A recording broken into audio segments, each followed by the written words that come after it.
គ្រាសាជាថ្មីដែលនៅក្នុងថ្ងៃនេះក៏ថាមានរឿងថ្មីមួយសម្រាប់យកមកនិយាយប្រាប់អ្នកទាំងអស់គ្នារឿងរ៉ាវមួយនេះបានកើតឡើងយូរណាស់មកហើយនៅក្នុងភូមិមួយដែលនៅក្នុងភូមិមួយនោះមានយាយម្នាក់ដែលគាត់មានឈ្មោះថាយាយផិនគាត់គឺជាអ្នកមានជីវភាពល្អគួរសមដែរនៅក្នុងភូមិតែក្រោយពីគាត់យកគ្រួសារទី2មកជីវិតរបស់គាត់បានផ្លាស់ប្ដូរហើយធ្វើឲ្យគាត់នឹងស្លាប់ទាំងខ្លួនទៀតក្រោយពីយាយផិនគាត់បានស្លាប់មកអ្នកភូមិនោះក៏ចេះតែជួបហេតុការណ៍លំម្លាជាច្រើនសន្តានអញ្ចឹងចង់ដឹងថានៅក្នុងភូមិនោះមានហេតុការណ៍អ្វីខ្លះបានកើតឡើងកុំឲ្យខាតពេល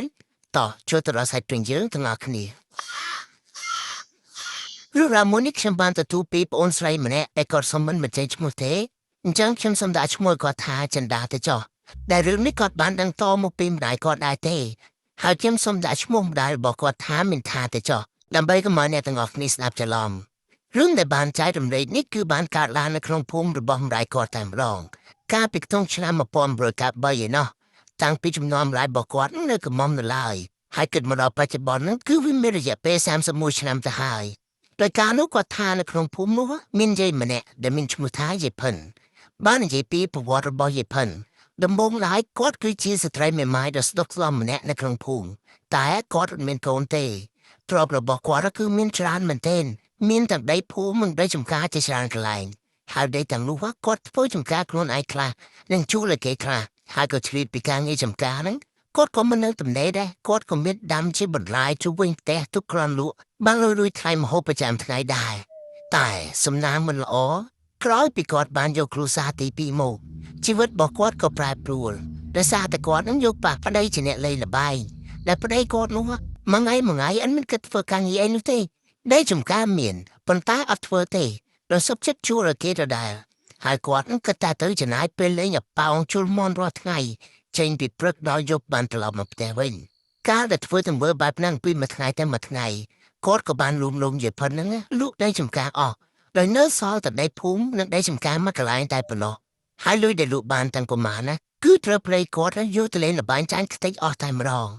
អំឡុងពេលនោះយាយផិនគាត់ក៏ខំរកនេះរកនោះបានមកវិញខ្លះដែរតែដូចជាពីគេនិយាយថាអ្នករកគិតតែរកអ្នកចាយគិតតែចាយទូខំរកយ៉ាងណាក៏រកមិនឆ្លងអ្នកចាយដែរហើយមិនបានយូរប្រមាណផង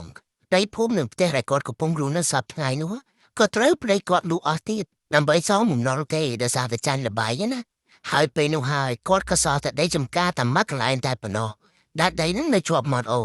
ដោយទ្រាំលេខបានជាមួយប្តីរបស់គាត់ដែលមិនកើតបែបហ្នឹងណាគាត់ក៏សម្រេចចិត្តលេងប្តីទី2របស់គាត់ចោលទៅអ្នកទាំងអស់គ្នាប្រកាសជាឆ្ងល់ហើយថាមិនបានគាត់មិនព្រមលេងតាមពីដំបូងចាំរហូតដល់អស់ទ្រព្យហើយបានព្រមលេងតាមពិតទៅគាត់មានហេតុផលគាត់ដែលហេតុផលទី1នោះគឺប្តីរបស់គាត់ណាចេះតែសន្យាតែឈប់ហើយអញ្ចឹងគាត់ក៏ចាំប្តីរបស់គាត់កែណាហើយទី2គាត់ក៏ធ្លាប់បែកបាក់គ្រួសារម្ដងដែរទើបគាត់នឹងអត់ចង់បែកបាក់គ្រួសារជាលើកទី2ទេតែទោះបីចង់មិនចង់ក៏គាត់ត្រូវតែបែកដដែលដោយសារតែអស់ដីភូមិអីអស់ទៅហើយក្រោយពីលេងប្តីហើយហ្នឹងគាត់ក៏ទៅសង់ខ្ទមមួយនៅលើដីដែលនៅជាប់មាត់អូនោះដើម្បីរស់នៅតែម្នាក់ឯងដោយដែលបាននិយាយពីខាងលើអញ្ចឹងអ្នកទាំងអស់គ្នាយាយផិនណាគាត់គឺជាអ្នកបកការរស់ស៊ីណាមិនថាតែក្តីច្រើនក្តីក្រោយពីសង់ខ្ទមរួចរាល់អស់ហើយគាត់នឹងក៏ចាប់ផ្ដើមកាប់ដីនៅក្បែរអូនោះដើម្បីធ្វើជារោងបន្លែហើយគាត់ក៏ចាប់ផ្ដើមដាំដំណាំចម្រុះតែម្ដងមានទាំងតកួនត្រពេងតសក់ស្ពៃម្ទេសអូនិយាយទៅសង់ទៅដូចផ្សារទៅហើយរកអីក៏មានដែរអ្នកទាំងអស់គ្នាហើយជារៀងរាល់ព្រឹកគាត់តែងតែកាត់បន្លែទាំងនោះដើម្បីយកទៅលក់នៅក្នុងភូមិមិនដែរខានទេដោយគាត់ដឹកតាមកង់ហើយបណ្ដាលក់ណា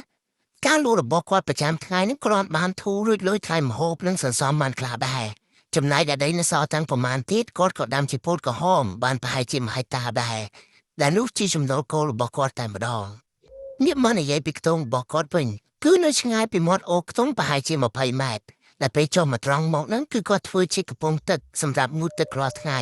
ហើយទល់មុខកំពង់ទឹកគាត់នោះគឺមានកំពង់ទឹកមួយទៀតនៅត្រើយម្ខាងដែលជាកន្លែងអ្នកភូមិមកស្រែកប្រើប្រាស់ដូចជាងូតទឹកបោកកៅអៅនិងសម្រាប់សត្វចិញ្ចឹមជាដើមបើនិយាយពីអូនោះវិញគឺរឿងធំគួរសមដែរដែលមានទទឹងខ្ទង់ប្រហែលជា10ម៉ែត្រអីនឹងឯងហើយទឹកក៏មិនសូវជាជ្រៅអីនោះទេដែលមានថ្មហើយនឹងដើមឈើធំនិងគុម្ពវិស័យដោះជុំវិញសម្រាប់អ្នកភូមិពេលដែលគេទៅងូតទឹកនៅទីនោះពេលដែលគេខ្វះខាតអីដូចជាបន្លែជីអីហ្នឹងគេតែងតែសុំយាយផិនហើយយាយផិនហ្នឹងគាត់ស្លូតចិត្តល្អទៀត ពេលគេខ្វះខាតអីគាត់តែងតែឲ្យគេហើយពេលខ្លះគេអត់មានសុំផងគាត់ក៏មានជាហត់នេះហត់នោះឲ្យគេដែរដោយសារតែសម្ដានចិត្តរបស់គាត់ល្អបែបហ្នឹងហើយធ្វើឲ្យអ្នកភូមិស្រឡាញ់ចូលចិត្តគាត់មែនទែនហើយទោះបីជាគាត់នៅចំការតែម្នាក់ឯងមែនក៏វាមិនសូវជាស្ងាត់ដែរព្រោះមានមនុស្សចេញចូលកំពុងទឹកនោះរហូតគ្រាន់ថាគេនៅត្រៃម្ខាងហើយគាត់នៅត្រៃម្ខាងទៀតហើយរហូតដល់ពេលយប់ប៉ុណ្ណោះបានស្ងាត់មនុស្សអស់យីផិនគាត់ចេះតែបន្តប្រកបរបរប្រចាំថ្ងៃរបស់គាត់ដូចតាមទម្លាប់ទៅដែលគាត់នៅបន្លាយទៅលក់ជារៀងរាល់ព្រឹកមិនដែលខានទេប៉ុន្តែមករយៈចុងក្រោយខ្ទង់ពីរថ្ងៃហ្នឹងឯងអ្នកភូមិក៏បានមិនឃើញគាត់យកបន្លាយទៅលក់សោះហើយពេលដែលគេទៅងូតទឹកនៅកំពង់ក៏អត់ឃើញគាត់ចេញមកស្រោចបន្លាយដូចរាល់ដងទៀតដំបូងគេគិតថាប្រហែលជាគាត់ចុះរវល់ទៅមើលថែចំការពោតគាត់នៅខាងក្រៅហើយតែវាចម្លែកត្រង់ថារវល់ទៅមើលថែទាំចំការពោតនៅខាងក្រៅយ៉ាងណាក៏ដោយក៏គាត់មិនគួរចោលបន្លាយនៅខាងមុខដែរឬមួយក៏គាត់រវល់ទៅលេងស្រុកបងប្អូនតែឆ្ងល់នឹងបារម្ភខ្លាចថាគាត់មានបញ្ហាអីណាព្រោះថានៅផ្ទះតែម្នាក់ឯងផងអញ្ចឹងនៅពេលព្រឹកឡើងអ្នកភូមិក៏នាំគ្នា5-6នាក់ទៅមើលគាត់នៅផ្ទះតែម្ដងពេលដែលគេអត់មើលតាមមុខអួយមើលតែក្នុងខ្ទមគាត់ក៏ឃើញថាយាយផិនកំពុងតែដេកនៅក្នុងមុងហើយដេកឡើងថ្មឹងហើយមុខដូចជាស្លេកខុសធម្មតាឃើញអញ្ចឹងគេក៏បានសើចហៅមួយលើកជាពីរលើកតែយាយផិននៅតែអភិញសោះដល់ហើយអភិញបែបហ្នឹងពួកគេក៏នាំគ្នាទៅបើកទ្វារចូលទៅមើលតែទ្វារក៏ចាក់សោទៀតដោយអស់ជំរឿពួកគេមានតែទំនួលទ្វារចូលទៅពេលចូលទៅគេខំហៅគាត់ជាច្រើនលើកច្រើនសារទៀតតែគាត់នៅតែមិនឆ្លើយតបដែរដល់នៅតែមិនភ្ញាក់បែបហ្នឹងគេក៏ទៅរួនគាត់ពេលនោះហើយទើបគេដឹងថាយីផិនគាត់បានស្លាប់បាត់ទៅហើយសភាពគាត់ពេលហ្នឹងហើមតិចនឹងហៀទឹកលំនៃមុខទៅហើយគ្រប់គ្នាដែលបានទៅមើលលុះចកស្រត់ខ្លាំងមែនទែនដល់គ្រប់គ្នាអត់លើកស្មានថាគាត់ទៅជាអញ្ចឹងទេព្រោះថាសុខភាពរបស់គាត់មើលទៅមកមូលល្អសោះមិនគួរណាជួបរឿងបែបហ្នឹងទេតាមការសន្និដ្ឋានរបស់អ្នកភូមិគេគិតថាប្រហែលជាគាត់នឹងខ្យល់កោឬក៏កែមិនលងអីស្លាប់ហើយតែវាប្លែកត្រង់ថាអញ្ចឹងគាត់ដេកស្លាប់ឡើងភ្លឹងដូចដេកលក់អញ្ចឹងអ្នកទាំងអស់គ្នាអត់មានរញ៉េរញ៉ៃអីទាំងអស់ដោយសារតែគាត់គ្មានកូននិងប្រិយស័យមកជួយធ្វើបន់ទេអញ្ចឹងមានតែអ្នកភូមិនឹងឯងដែលជាអ្នកជួយម្នាក់ម្ដាយមកជើជួយរៀបចំបន់គាត់ណាហើយសាកសពរបស់យីផិនត្រូវបានគេកប់នៅក្បែរខ្ទង់គាត់តែម្ដងដោយមិនបានបូជាទេហើយអ្នកទាំងអស់គ្នាកំសួរអេដមីនថាមិនបានជាគេមិនបូជាព្រោះអេដមីនក៏អត់ដឹងដូចគ្នាដែរចំណែកឯវ៉ាន់របស់យីផិនទាំងប្រមាណនៅក្នុងខ្ទមរបស់យីផិនទាំងអស់ក៏គ្មាននរណាម្នាក់ហ៊ានយករបស់គាត់ទាំងមកប្រើប្រាស់នោះទេហើយលុយរបស់គាត់ដែលគេបានរកឃើញនៅក្រោមខ្នើយក៏គេយកមកចំណាយសម្រាប់ការធ្វើបុណ្យរបស់គាត់ទាំងឯងដោយនៅសល់ប្រមាណអ្នកភូមិគេក៏យកទៅប្រគេនព្រះសង្ឃដើម្បីទុកកសាងទៅបុណ្យយីផិនគេធ្វើឡើងតាមមួយថ្ងៃតែប៉ុណ្ណោះព្រោះបើសិនជាទុកយូរក៏គ្មាននរណាមកកំដរសពពេលយប់ដែរហើយណាមួយសពក៏ចាប់5ធំខ្លាំងដែរហើយនៅក្នុងថ្ងៃបុណ្យហ្នឹងគ្រាន់តែគេកប់សពរួចរាល់ហើយវាញៀចមិនតាន់ទេអ្នកភូមិបានមកភ្នាក់ត្រឡប់ទៅផ្ទះអស់ព្រោះគ្រប់គ្នាហាក់ដូចជាមានអារម្មណ៍ថាខ្លាចទាំងតែការពីនៅរស់យីផិនគាត់គឺជាមនុស្សល្អក៏ដោយទោះបីជាការពីនៅរស់ល្អយ៉ាងណាក៏ដោយក្រោយពីស្លាប់ហើយយីផិនក៏ដូចចរិតនៅក្នុងយប់ដែលធ្វើបុណ្យហើយហ្នឹងយីផិនគាត់ក៏ចាប់ផ្ដើមចេញធ្វើសកម្មភាពលងព្រាមនៅក្នុងយប់ហ្នឹងមិនចាំស្អែកតែម្ដងដោយនៅក្នុងល្ងាចហ្នឹងមេឃក៏ចាប់ផ្ដើមងឹតរកកលចាំភ្លៀងហើយមេឃឈប់បក់មកខ្លាំងមែនទែនតែមេឃហ្នឹងក៏បោកទៀតពពកឡើងខ្មៅដូចយប់អញ្ចឹងក៏បែរជាតែមានភ្លៀងរលឹមសែងក្រួយតែប៉ុណ្ណោះហើយដោយសារតែមេឃបែបហ្នឹងហើយទើបធ្វើឲ្យយប់ឡើងអាកាសធាតុក៏ប្រែជាត្រជាក់ជាងយប់រាល់ដងនៅក្នុងយប់ហ្នឹងអ្នកភូមិក៏ចាប់ផ្ដើមឮសំឡេងឆ្កែលូខុសពីធម្មតា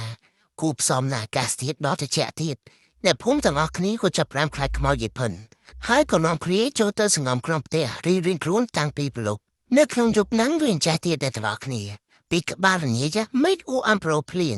តែដល់ពេលយប់ជ្រៅមេឃឡើងស្រឡះហើយខែភ្លឺល្អទៀតគ្រាន់តែថាឆ្កែវាព្រោះឲ្យលូខ្លាំងមែនទែនលូឲ្យព្រោះដូចជាបានឃើញអ្វីចម្លែកអញ្ចឹងពេលហ្នឹងមិនថាគាត់កំពុងតែទេនៅផ្ទះសុកក៏គាត់ទាំងលឺឆ្កែព្រោះផ្អើលលើខាងមុខផ្ទះពេលហ្នឹងដោយសារតែត្រង់នឹងសំឡេងឆ្កែព្រោះពេកគាត់ក៏ក្រោកលួចមើលទៅក្រៅតាមប្រអញ្ចឹងដោយចង់ដឹងថាឆ្កែហ្នឹងវាបានឃើញអីបានជាវាព្រោះខ្លាំងអញ្ចឹងអ្នកទាំងអស់គ្នាដឹងមិនអត់ពេលដែលគាត់កំពុងមើលទៅក្រៅនោះគឺគាត់បានឃើញខ្មោចយីផិនកំពុងតែបណ្ដាកង់លូកបន្លាចដូចទម្លាប់ការពីគាត់នៅរស់អញ្ចឹងដល់ពេលហ្នឹងខ្មោចយីផិនកំពុងតែឈប់នៅចំពីមុខផ្ទះគាត់តែម្ដងហើយសភាពដែលគាត់បង្ហាញគឺដូចតែការគាត់នៅរស់អញ្ចឹងអត់មានមុខចេញឈាមឬដាច់ដៃដាច់ជើងអីទេតែទោះជាយ៉ាងណាក៏ដោយ គ្រាន់តែឃើញចឹងភ្លាមមិនថាគាត់ក៏លេហ៊ានមើលហើយក៏រត់មកខ្លួនភួយសងំកេងទាំងភ័យញាក់ខ្លួនមិនដាអីមិនដា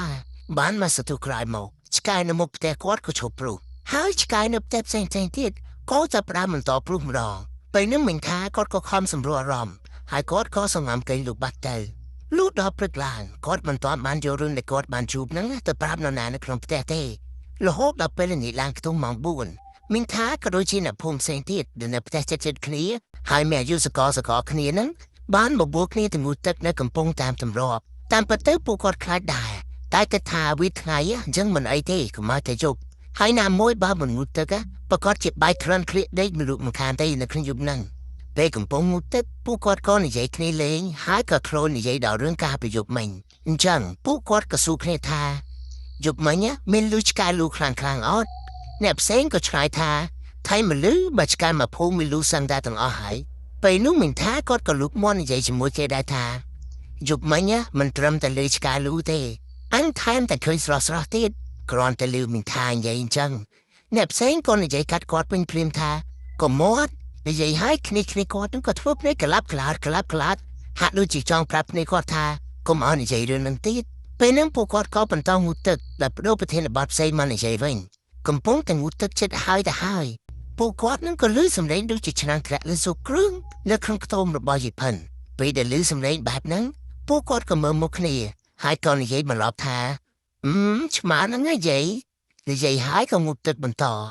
តែលើកនេះម្នាក់នាំគ្នាបញ្ញាប់ព្រីរៀងខ្លួនដើម្បីងូតឲ្យឆាប់ហើយកំពុងតែបញ្ញាប់ស្រាប់តែពួកគាត់នឹងបានឃើញអ្វីម្យ៉ាងរត់ដល់រូបរាងដូចមនុស្សរត់អញ្ចឹងតែរត់ដុនខ្លាំងមែនទែនមកពីម្ខាងអូនៃផ្ទះរបស់យីផិនមកហើយគ្រាន់តែរត់ដល់ព្រាមក៏ហក់ចូលគ្រឿងទឹកប្រងបាយទឹកខ្ចាយតែម្ដងគ្រប់គ្នាកំពុងតែងូតទឹកគ្រាន់តែឃើញអញ្ចឹងក៏នាំគ្នាស្ទុះឡើងពីក្នុងទឹកមកលើគោកវិញហើយក៏នៅឈរចាំមើលថាមិញហ្នឹងឯនរណាជាអ្នកហក់ឈរមើលមកសន្ទុះអត់ឃើញមាននរណាងើបមកពីក្នុងទឹកទេពេលហ្នឹងពួកគាត់ក៏មើលមុខគ្នាហើយនិយាយថាអិនសង្ស័យឃើញមិនស្រួលបែបហ្នឹងពួកគាត់ក៏នាំគ្នាបញ្ញាប់រត់ទៅផ្ទះវិញយ៉ាងលឿនក្រោយពេលដែលបានមកដល់ផ្ទះពួកគាត់ក៏បានយករឿងដែលគាត់បានជួបហ្នឹងទៅប្រាប់ចាស់ក្នុងភូមិឲ្យបានដឹងដែរហើយចាស់ក៏បាននិយាយថាពីគ្មានស្អីទេប្រហែលជាកណ្ដុរនោះវារត់ចូលក្នុងទឹកអីហ្នឹងឯងក្រោយពីបានជួបរឿងអស់ហ្នឹងហើយក្រុមរបស់ពួកគាត់ក៏លែងហ៊ានទៅងូតទឹកយូរទៀតដែរដោយទៅងូតតែមកផ្លេតែប៉ុណ្ណោះដឹងតែបញ្ញាប់នាំវាត្រឡប់មកផ្ទះវិញហើយបើមិនអញ្ចឹងទេពួកគាត់នៅចាំងូតជាមួយចាស់គ្នាច្រើនអីបានគាត់ហ៊ាននៅយូរងាកមកនិយាយពីភូមិរបស់មិនថាវិញនៅក្នុងភូមិហ្នឹងមានបុគ្គលល្បីម្នាក់ដែលនរណាក៏ស្គាល់គាត់ដែរដែលគាត់មានឈ្មោះថាតារីមមកគាត់ល្បីដោយសារតែគាត់ជាមនុស្សកុមឹកប្រចាំភូមិដែលគាត់ផឹកតាំងពីព្រឹកទល់ល្ងាចស្ទើរតែរាល់ថ្ងៃហើយគេមិនដែលឃើញគាត់រស់ស្វាម្ដងណាឡើយនៅក្នុងយប់មួយគាត់ក៏បានផឹកសាសវឹងដូចរាល់ដងចឹងតែនៅក្នុងយប់ហ្នឹងមិនដឹងជាស្អីគាត់ទេគាត់ក៏មានអារម្មណ៍ថាក្តៅស្អុះខ្លាំងអញ្ចឹងគាត់ក៏ក្រោកដើរតាមត្រេតរត់ម្នាក់ឯងទៅងូតទឹកអូបញ្ជាក់អនុអ្នកទាំងអស់គ្នាតារីមមកគាត់អត់ដែរខ្លាចខ្មោចទេព្រោះគាត់ធ្លាប់ជួបទៅហើយខ្មោចព្រីអីទាំងអស់ហ្នឹងអញ្ចឹងពេលដែលដើរទៅដល់អូគាត់ក៏ហក់ចូលទឹកប្រងងូតទឹកយ៉ាងត្រជាក់ស្រួលទៅកំពុងតែងូតសុកគាត់ក៏បានក្លេទៅមើលកំពង់ទឹករបស់យីផិនស្រាប់តែពេលហ្នឹងគាត់ក៏បានឃើញខ្មោចយីផិនមុខឡារលួយកំពុងតែអង្គុយនៅលើកូនស្ពានមួយហើយដាក់ជើងចូលទៅក្នុងទឹកយល់ទៅយល់មកហើយសម្រក់គាត់មិនដាក់ភ្នែកទេចំណែកឯភ្នែកវិញឡើងក៏ហមហូរឈាមចេញមកតែកុំគិតតែធ្វើបុកអញ្ចឹងឲ្យតារីមខ្លាចអីសោះពេលដែលតារីមគាត់ឃើញហើយគាត់អត់មានខ្លាចអីទេគាត់ក៏ធ្វើដូចមិនឃើញអញ្ចឹងហើយក៏បន្តងូតទឹករហូតដល់ហើយពេលដែលងូតរួចរាល់ឡើងមកលើគោកវិញតារីមគាត់ក៏បានងាកទៅម្ដងទៀតគាត់ថាលើកនេះខ្មោចនឹងវាឈប់អង្គុយហើយវាក៏ក្រាបឈរលើកដៃចុកអល់មកកាន់គាត់ដូចជាខឹងគាត់រឿងអីមួយអញ្ចឹងឃើញអញ្ចឹងតារីមគាត់ក៏និយាយថាណែយីខ្មោចមាត់ស្អុយច្អល់ស្អីមិនអាចឃើញប្រុសស្អាតងូតទៅទេគ្រាន់តែនិយាយអញ្ចឹងហើយស្រាប់តែខ្មោចនោះក៏ហក់មកបុកតារីមនឹងមួលផ្លែក្រោយហើយខ្មោចនោះក៏មកសង្កត់គាត់ពីលើតែម្ដងពេលហ្នឹងគាត់ថាគាត់និយាយអីក៏អត់ចេញដែរក៏រើមិនរួចដោយថប់នឹងហាមពេកទ្រាំមិនបានគាត់ក៏ស្លាប់បាត់ទៅលុះដល់ព្រឹកឡើងម៉ោងខ្ទង់9ព្រឹកក៏មានក្មេងនេះមកដាក់គោមកឲ្យទឹកណាក៏បានប្រទះឃើញតារីមកំពុងតែដេកស្លាប់នៅកំពង់ទឹកឃើញដំបងក្មេងនោះមិនហ៊ានទៅដាស់ឬក៏ទៅចិត្តតារីមទេព្រោះគាត់ថាគាត់ស្លាប់ จังไปนั่งขไม่นุก็บานรู้แต่หายจ่าในครองผู้มาช่วยเมื่อไปได้จ่ามาดอลผู้กอดก็น้อมคณีเติงรุนตาริมหายตาริมก็พลัดดังคลูนบนโต๊ะไปเคยท่ากอดบานสลาบเตเก๋ก็สู้น้องกว่าท่าไทยบันแต่มันได้บายที่มันได้เนี่ยก็ปงตึกนั่งเว้นไม่จังมาคงรอกมาอย่าเพิ่นแมนไปได้ลือเนี่ยภูมิสู้จังหายแต่ริมกอดก็บานปรับเลยหัดกาได้กอดบานทุกการประโยคไม่นันทายุบไม่นั่นกอดก็ได้สออกไปกอดก็มึงวุฒิกันจบแต่มาดองหายก็บานเคยขโมยหยิบเพิ่นจังหายบานจะกอดสลับนั่นหนังเต้าลิตารินยังจังก็มีนตามมาเนี่ยกอดก้อนใหญ่พลายกาดาตรินทาเจ้าใครมันจะคลายขม้าใจตาไม่บานสลับจังตาริมลือเกสูนจังกอดก็ตอบเป็นทาอันมันคลายเต้ตายวิมาสกัดอันจังหายมันอันสลับจังเต้กรอยปีบานดังรึออหายตาริมก็รู้ชีน่ะพุ่มก็บานตลับตะพุ่มเป็นเต้หายจับไปขายได้ตาริบานชูบรึงโมครบเคลียในครงภูมิก็จับตามกันแต่คลายขม้าหยิบเพิ่นครั้งเต้ครั้งเต้ขมิ้นโนนามันเนี่ยเฮียนเต้กุมปงตึกนั่งตามมันเนี่ยไอที่ดูเต้ชีไปแซกไม่ขมิ้นตามรองเอาแต่ไปปลุกมันตอนเต้ก็เล่นเฮียนเล่นเรายกด้วยมุนติดได้ก็ร้องตื้อบานประมาณคายคลายหมกรถเดินภาษาเป็นเล่นนั่นก็บานมาดอลแต่ทัวร์เอากระไลโรหมดลายนั่งปาระเวนกระตุ้มบอยหยิบพันนะจับปรามรสมาจุกให้ทัวร์เอาสพิบกระตุ้มบอกกอดเมื่อเตอกู้ไอ้ปริโรมคลางเหมือนเต้นไปนู่นตำแปงก็จับปรามรอตามกุมเดใส่ในตามมอดโอได้ชนะกอดบานใหญ่ทาโอลึกลงพุ่มได้กอดนะเว้งคลางเหมือนเต้นและโอลุกโฮกัดพุ่มจิจรานหายในตามมอดโอก็มีนเดใส่เปรย์ดอกมอจิกุมนำรีบจูพนี่จิจรานของได้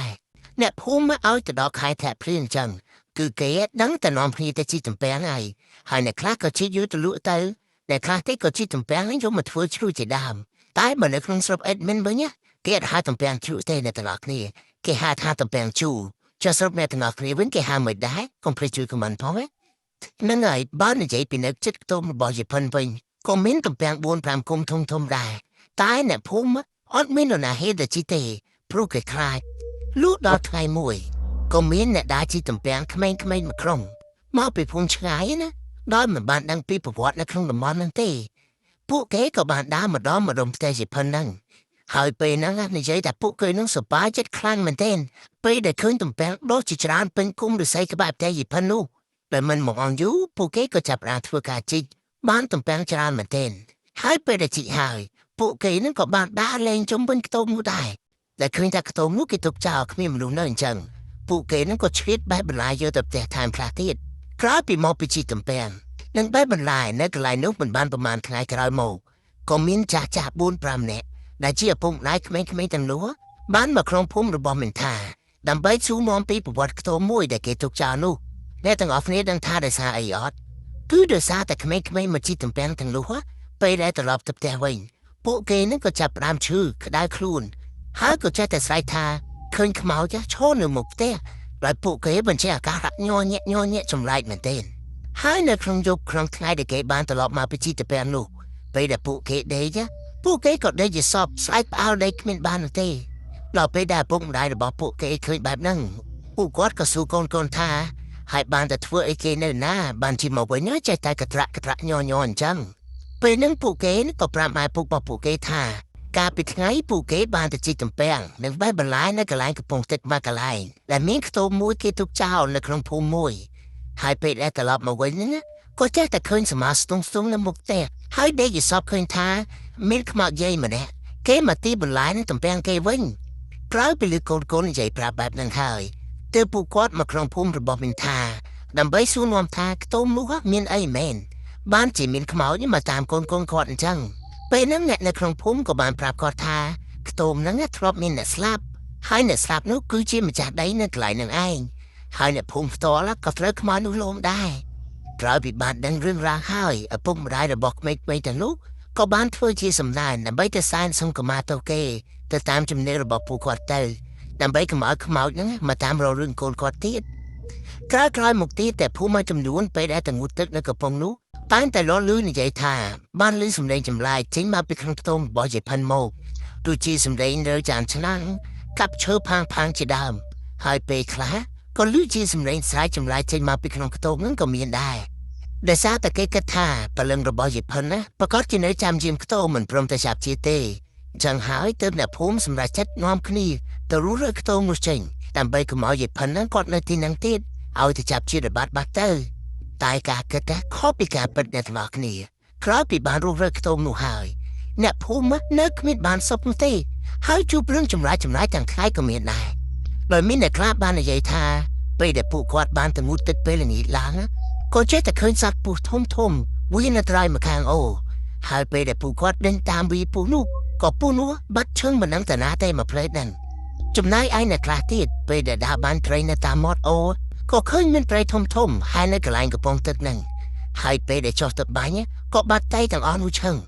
របៀបថាវាចម្លែកខ្លាំងមែនទែនហើយបាននិយាយពីពេលយប់វិញយប់ខ្លះឲ្យតែលូឆ្កែព្រុសនិងលូខុសពីធម្មតាពេលដែលគេមើលទៅផ្លូវគឺគេតែងតែឃើញយីផិនបណ្ដាកង់លូបន្លាយតាមផ្លូវតែម្ដងហើយយប់ខ្លះទៀតកាន់តែធ្ងន់នោះគឺយីផិនគាត់មកគូសទ្វារផ្ទះគេទៀតក៏មានដែរដោយសារតែខ្មោចយីផិនចេះតែដើរអុកលោកគេឯងនៅក្នុងភូមិពេកទើបចាស់ក្នុងភូមិសម្រាប់ចិត្តរួមមតិគ្នាទៅគាស់ភ្នូររបស់យីផិនហើយក៏គេធ្វើពិធីសូត្រធម៌អីតាមទំនៀមទម្លាប់របស់ពួកគេណាបន្ទាប់មកគេក៏យកឆ្អឹងសពនោះទៅបូជាហើយយកធាតុទៅបូជាហើយទៅទុកនៅក្នុងវត្តទៅបន្ទាប់ពីធ្វើបែបហ្នឹងហើយអ្នកភូមិនោះក៏គេបានដូរកំពង់ទឹកថ្មីទៀតដោយពួកគាត់បានជ្រើសរើសទីតាំងថ្មីដែលមានថ្មទឹកខូស្អាតជាងមុនហើយបន្ទាប់ពីអ្នកភូមិបានធ្វើពិធីនឹងរួចហើយក៏គ្មាននរណាម្នាក់បាននិយាយថាបានឃើញខ្មោចយីផិនចេញមកលោកគេឯងទៀតដែរអូខេអ្នកទាំងអស់គ្នារឿងរបស់យើងថ្ងៃនេះគឺមានតែប៉ុណ្្នឹងឯងហើយខ្ញុំសូមបញ្ជាក់អ្នកទាំងអស់គ្នាថារឿងដែលខ្ញុំបានរៀបរាប់ខាងលើនេះវាគឺជាសាច់រឿងដែលបានកើតឡើងនៅក្នុងភូមិមួយយូរណាស់មកហើយចិន្តាគាត់បានស្ដាប់រឿងនេះតពីម្ដាយរបស់គាត់ដែរទេដោយសារតែវារឿងទំនងគាត់ក៏បានផ្ញើមកឲ្យ admin ធ្វើការចែករំលែកបន្តទៅក្រោយពីបានស្ដាប់សាច់រឿងខាងលើមកទើប admin នឹកឃើញថាភូមិដែលបានកើតរឿងនោះគឺស្តីងទៅនឹងភូមិដែល admin ធ្លាប់រស់នៅកាលពីក្មេងដែរដែលមានមានដើមឈើនិងព្រៃឫស្សីអីអញ្ចឹងណាហើយកាលពីវ័យកុមារ admin ក៏ធ្លាប់ដើរជិះទំពាំងនិងងូតទឹកអូអញ្ចឹងដែរតែគ្រាន់ថាភូមិរបស់ admin អត់មានខ្មោចអញ្ចឹងទេចុះអ្នកទាំងអស់គ្នាធ្លាប់ឆ្លងកាត់ជីវិតតាមជនបទដែរអត់ហើយបើធ្លាប់ឆ្លងកាត់ភូមិរបស់អ្នកទាំងអស់គ្នាមានខ្មោចលោមទេបើសិនជាមានកុំភ្លេច comment ប្រាប់ admin ឲ្យដឹងផងអញ្ចឹងដូចរាល់ដងបើសិនជាអ្នកទាំងអស់គ្នាមានសាច់រឿងចំឲ្យកថាធ្វើការចែករំលែកបន្តអ្នកទាំងអស់គ្នាអាចធ្វើការផ្ញើសាច់រឿងមកកាន់ Facebook page របស់កថាដែលមានដំណើរភ្ជាប់នៅក្នុង description ខាងក្រោមជាចុងក្រោយអរគុណអ្នកទាំងអស់គ្នាសម្រាប់ការស្ដាប់និងការទស្សនាតាំងពីដើមរហូតមកដល់ចំណុចនេះហើយយើងនឹងជួបគ្នានៅរឿងខ្មោចក្រោយៗទៀត